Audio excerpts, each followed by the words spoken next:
야베스는요, 하나님께 정말 특별한 인물이구나 생각할 수 있습니다. 그저 이름만 계속 반복해서 나오는 그 가운데 두 줄이지만 그의 삶을 짧지만 임팩트 있게 오늘 본문은 담고 있고, 이 본문이 바로 하나님 마음을 기쁘게 하는 야베스의 모습이라는 것입니다. 사실 이 야베스는 이름이 좀 이상하지요? 이름 자체가요, 고통이라는 뜻입니다. 그 이름이 상징하듯 고통의 삶을 살아냈다라는 것을 알 수 있다는 것입니다. 그런 어려움 가운데서 이렇게 저렇게 몸부림치면서 기도하는 기도자의 삶, 그것이 한마디로 말할 수 있는 야베스의 삶의 모습이었다는 것이죠. 그리고 하나님은 그러한 야베스의 모습을 어여삐 여기시고 그의 기도를 들으시고 그의 인생을 존귀한 자, 기쁨의 사람으로 바꾸어 주셨습니다. 저는 오늘 본문을 통하여서 이런 소망을 갖습니다. 여러분들에게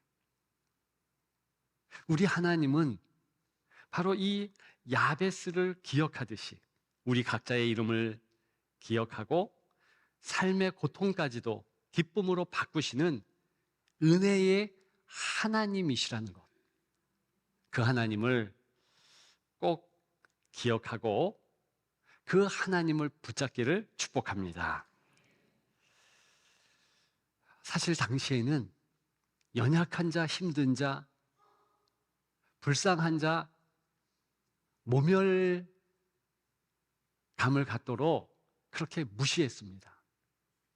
하나님은 야베스를 존중했지만 당시의 문화로 보자면 있을 수 없는 그런 모습이라는 것이지요. 왜요?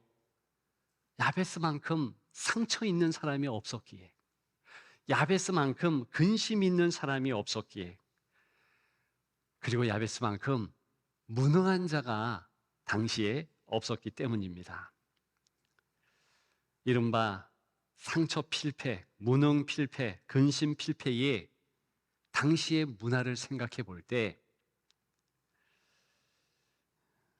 상처를 가진 사람 실패자, 능력 없는 사람 뒤처졌다, 근심이 많은 사람 약하다, 이렇게 여기는 시대에 하나님은 더 귀하게 야베스를 붙잡아 주셨다는 것입니다.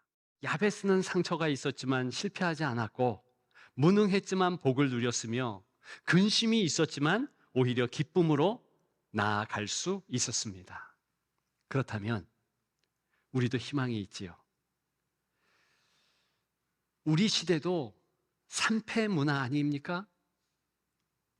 상처 필패, 무능 필패, 근심 필패. 하나님만 계시면 그 가운데서도 승리할 수 있다. 그것을 꼭 기억하시면서 우리 하나하나씩 살피는 이 시간이 되었으면 좋겠습니다. 먼저 첫째로 상처 필패. 상처 필패 절대 아니다, 이렇게 큰 소리로 외쳐야 한다는 것이지요. 9절입니다. 야베스는 그의 형제보다 귀중한 자라. 그의 어머니가 이름하여 이르되 야베스라 하였으니 이는 내가 수고로이 낳았다 함이었더라. 아멘. 여기 보니까 두 문장이 나오죠. 야베스가 귀중한 자다, 그의 어머니가 수고로이 낳았다. 사실 우리가 이 문장을 처음으로 대할 때 연관되어 있는 듯합니다. 수고로이 낳았으니 귀중한 자다. 근데 원래 문맥에서 또 오늘 본문에서 말하고 싶은 것은 절대 그게 아닙니다. 오히려 반대라고 할 수 있죠. 수고로이 낳았다, 원문의 뜻은요, 너무 고통스러웠다, 힘들어서 죽을 뻔했다, 상황도 어려웠다, 형편도 너무 힘들었다. 안 낳아야 되는데 낳았다. 이런 정서를 담고 있고요. 이제 히브리 문법으로 보게 되면 완료형이라는 것으로 기록됩니다. 이루어진 과거의 일이지만 너무 그때의 일이 부각될 수밖에 없어서 영향을 준다, 이런 뜻입니다. 그에 반해서 야베스는 귀중한 자다. 이것은요, 미완료 시제라는 거예요. 그러니까 시제 자체가 완전히 틀립니다. 반복을 얘기해요. 그러니까 한 번 귀중한 자다 확인하는 것이 아니라 여러 번 확인하는데, 구체적인 의미는 이런 겁니다. 야베스가 나 귀중한 자야. 나 진짜 귀중한 자거든? 존귀한 자야. 내가 그래. 이렇게 계속 확인하는 것이고, 거기에 응대해서 주변 사람들이 그래, 당신 존귀해, 당신 귀해, 가치 있어, 이렇게 이야기했다라는 것입니다. 이 야베스라는 이름은 말씀드렸듯이 고통이라는 뜻을 담고 있습니다. 여러분 한번 입장 바꿔놓고 생각해 보십시오. 여러분들의 이름이 고통이에요. 여러분들의 이름이 고난이에요. 그러면 내 이름이 불러질 때마다 고통이야? 저는 탁 아무개라는 제 성 때문에도 한때 이름이 너무 싫었습니다. 근데 이름 자체가 고통? 사실 이런 이름을 지을 수 있는 분위기, 환경, 이런 것을 폭로하고 있는 대목입니다. 당연히 아버지가 말렸어야죠. 근데 아버지가 없다는 거예요. 당연히 주변에 어른이 말렸어야죠. 어른도 없다는 것입니다. 그렇기 때문에 성경 많은 주석가들은 야베스의 어머니는 미혼모이든 원치 않는 임신을 했든 아니면 기생이었다, 이런 추론이 가능하지요. 어쨌든 힘들고 어려운 환경에서 태어난 겁니다. 어려서부터 고통이 그게 얼마나 들으면서 고통스러웠겠습니까? 상처 안 됩니까? 엄청난 상처지요. 그러면 그 상처를 쇄신하기 위해서는 어떻게 해야 되겠습니까? 그래서 앞절이 중요한 거예요. 이 야베스는요, 내가 누구다라는 정체성을 계속 확인했다는 겁니다. 이 야베스는요, 나는 형제보다 귀중해, 귀해, 계속 반복적으로 선포했고 말했다는 뜻이에요. 그래서 미완료형을 쓴 것입니다. 그러면 이게 자기 최면입니까? 아니에요. 사실을 말하는 것뿐입니다. 왜 그러냐면 하나님을 기억하잖아요. 내가 비록 힘들게 어렵게 태어났지만, 가정 형편 어렵지만, 멸시가 없지 않지만 하나님이 나를 이 땅에 보내셨다. 이 야베스는요, 절절하게 하나님의 이름을 찾습니다. 10절에도 나와요. 누구를 향하여 있고 누가 나와 함께 한다라는 것은 잘 알고 있었습니다. 하나님이 나를 붙잡으니까 난 존귀하지, 하나님 딱 붙었으니까 나는 괜찮지, 이렇게 했다는 거예요. 매일 정도의 그렇게 고백함으로 다른 이들도 그래, 너 존귀해, 너 귀해, 진짜로 그러네? 맞장구 쳐줬다는 것입니다. 오늘 본문이 역대상 4장인데요 10장에 보게 되면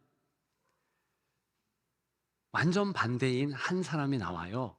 초대왕, 이스라엘의 초대왕 사울입니다. 그는요, 하나님 앞에서 참 몹쓸 사람이라고 여겨지는데요, 아예 한 절, 10장 14절에 보면 그 이유를 알 수 있습니다. 여호와께 묻지 않았다.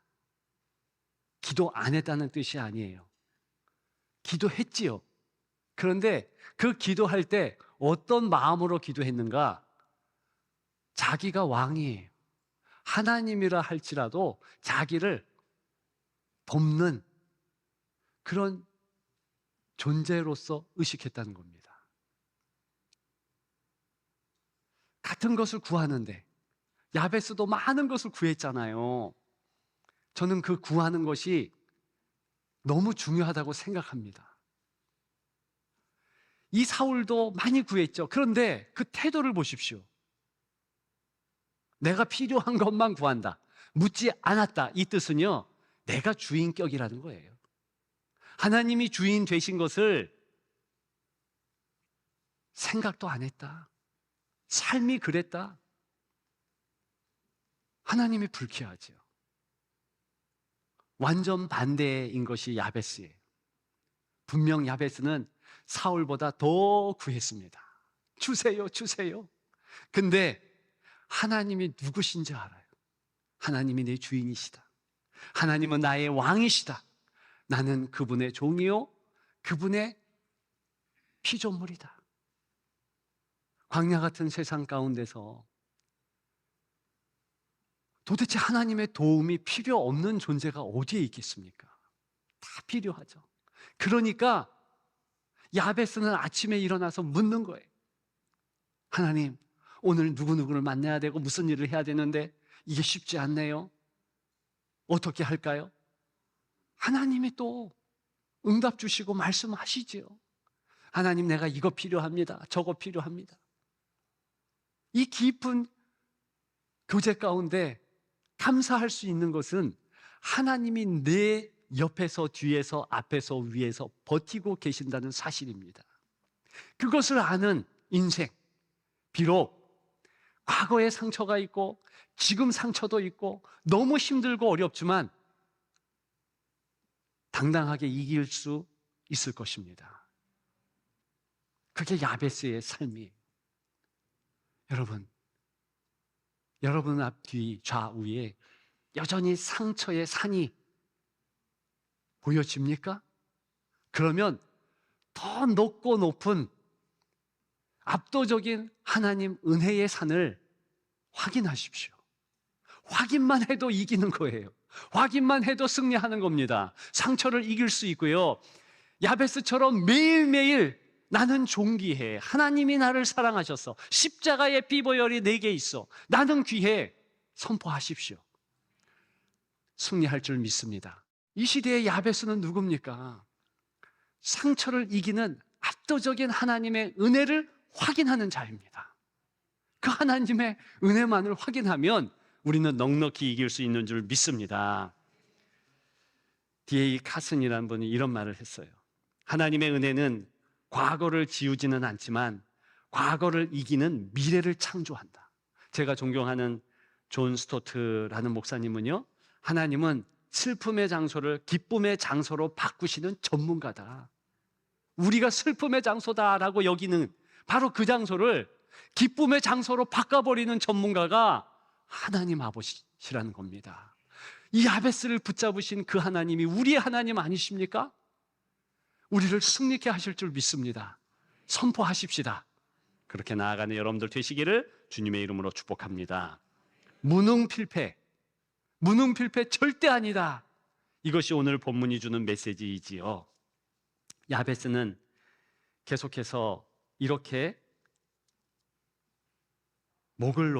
목소리를 높여서 기도합니다. 주께서 내게 복을 주시려거든.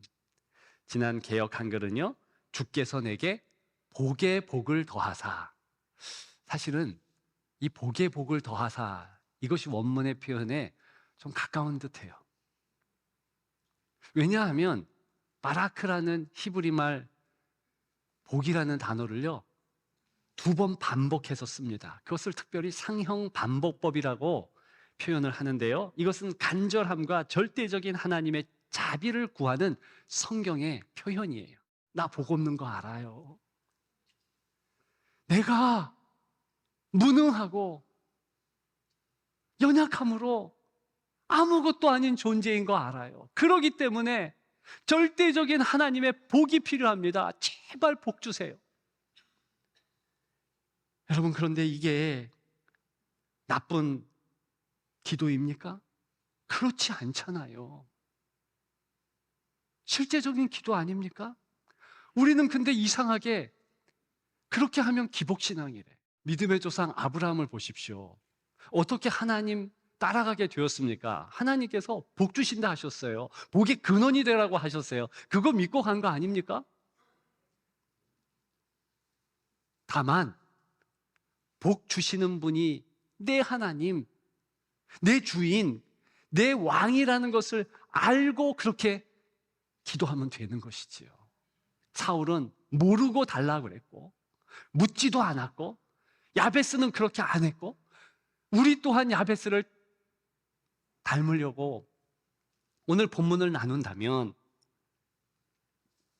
그러면 우리도 간절하게 기도해야 하는 겁니다. 구름 기둥, 불 기둥, 만나 이게 없으면 광야의 이스라엘 백성들이 어떻게 살 수 있겠습니까? 우리도 그런 것 같아요. 일용할 양식이 있지 아니하고 하나님께서 구름 기둥, 불 기둥의 은혜로 하루하루 우리를 복 주시지 않으면 우리가 어떻게 살 수 있습니까? 그러면서 왕이신 하나님을 뭐라고 표현합니까? 이스라엘의 하나님 이렇게 부르고 있습니다. 하나님이 동행하시잖아요. 하나님이 이기게 해주시고 하나님께서 함께해 주옵소서. 가장 좋은 것 주시기를 소망하시는 하나님이세요. 여러분 굳이 우리의 무능을 감추려면 사람 앞에만 감추십시다. 하나님 앞에서는 내 모습 그대로 나아가면 되죠. 나 할 수 없는 거 아시잖아요. 나 아무것도 아닌 거 아시잖아요. 그래서 주님이 필요하고 그래서 주님의 복이 필요하니 허락하옵소서. 간절히 야베스와 같이 기도하는 여러분들 되시기를 주님의 이름으로 축복합니다. 마지막 세 번째, 근심 필패? 근심 필패? 아니에요. 모든 시대는요, 근심 나빠. 걱정하지 마. 예, 맞아요.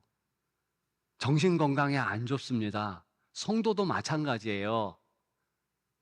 근데 하나님 안에서는 때로는 근심해도 괜찮아요. 아니, 매일 근심해도 괜찮아요. 다시 10절을 보실까요? 주의 손으로 나를 도우사 나로 환난을 벗어나 내게 근심이 없게 하옵소서. 이 환난과 근심 때문에 기도하잖아요. 이때 없게 하옵소서 이렇게 기도하는 이 동사는요, 역시 또 미완이에요. 미완료. 그래서 계속 기도하는 것을 의미합니다. 근데 이렇게 계속 기도할 때 하나님은 어떻게 응대하시는가? 하반절에 나와 있죠. 10절 하반절. 하나님이 그가 구하는 것을 허락하셨더라. 우리말에는 허락하셨더라. 한 번 허락한 거로 나오잖아요. 원문에 보게 되면 이것도 미완료입니다. 그 얘기는 계속 허락하셨더라. 즉 구할 때마다 허락하신 거예요. 어제 구했는데 허락하셨어요. 오늘 구했는데 또 허락하셨어요. 내일 구할 것인데 또 허락하셔요. 이게 바로 하나님의 응대하시는 모습입니다. 오늘 본문에 우리가 뚜렷이 알 수 있는 것입니다. 그 얘기는 야베스만 이렇게 인도하실까요? 우리도 그렇다는 거예요. 우리가 구할 때마다 주신다는 것입니다. 그러면 우리가 항상 구해야죠. 쉬지 말고 구해야죠. 범사에 구해야죠. 그러면 하나님께서 응답하시는 거예요. 은혜 주시는 것입니다.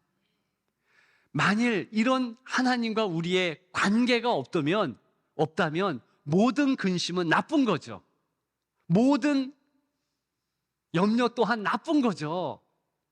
근데 만약에 우리가 근심도 있고 고통도 있는데 어려움도 있어서 또 염려도 있어서 참 힘든데 그것 때문에 더 주님께 바짝 나갈 수 있다면 그러면 그 또한 한편으로 보면 좋은 것 아니겠어요? 환난이 있습니까? 고난과 역경이 있습니까? 그것 때문에 더 성숙과 성장을 이루는 우리가 된다는 것입니다. 그래서 바빙크라는 분은요, 하나님의 은혜는 인간의 고통을 제거하는 것이 아니라 고통 안에서 하나님의 형상을 이루어가는 것이다. 더 주님께 가까이 나아가면 어쨌든 우리가 이 땅에 짧은 삶을 살 것인데 더 하나님의 형상을 담게 되고 하나님의 은혜 안에서 승리하게 되는 것입니다. 주님도 때로는 근심하셨어요. 겟세마네 동산에서 근심하셨잖아요. 그것은 우리 또한 항상 근심할 그런 모습까지는 아니지만 근심도 더 주께 가까이 나아가는 요인으로서 필요한 것입니다. 그리고요, 빨리 냉큼 그 근심을 하나님 앞에 토스하면, 하나님 앞에 내어 맡기고 십자가 그늘에 쏟아내면 어떻게 됩니까? 빠른 시간 내에 하나님 평강 주신다는 거예요. 문제가 내 문제에서 하나님의 문제로 바뀐다는 것입니다. 그것이 바로 야베스가 오늘 이렇게 기도한 이유요. 이렇게 해서 나를 도우사 주의 손으로 그러잖아요. 어떤 손입니까? 주의 의로운 손, 능력의 손. 베냐민이라고 경험했던 야곱이 그 능력의 오른손 하나님의 손을 알므로 자기 아들의 이름을 그렇게 바꾸었듯이 이제는 우리의 염려와 근심과 걱정의 문제, 이걸 바꿔버리면 되는 것입니다. 그런 여러분들 되시기를 주님의 이름으로 축복합니다. 이제 말씀을 마칩니다. 야베스의 인생은 우리에게 이렇게 증언하는 것 같습니다. 설령 고통이라는 이름을 가졌어도 하나님은 그 인생을 기쁨으로 바꾸신다. 여러분들이 가지고 있는 상처, 근심, 무능, 이런 것들을요, 하나님은 감사, 감격, 은혜, 기쁨으로 바꿔주신다는 것입니다. 상처는 하나님의 은혜 아래에서 존귀함으로 회복됩니다. 무능은 하나님의 손 안에서 복이 되고 기쁨이 됩니다. 근심은 우리를 짓누르는 짐이 아니라 하나님의 은혜를 더욱 깊이 맛보는 기회가 되는 것입니다. 저는 평생을 통해서 야베스는 이렇게 선포하며 다녔을 듯합니다. 근데 분명히 그러리라고 확신하고요. 나중에 물어볼 겁니다. 천국 가서 야베스한테. 이름이 고통이면 어떠랴? 내 인생이 기쁨인데. 우리 또한 이러한 마음으로 야베스처럼 기도하며 모든 환경을 이기며 승리하기를 주님의 이름으로 축복합니다.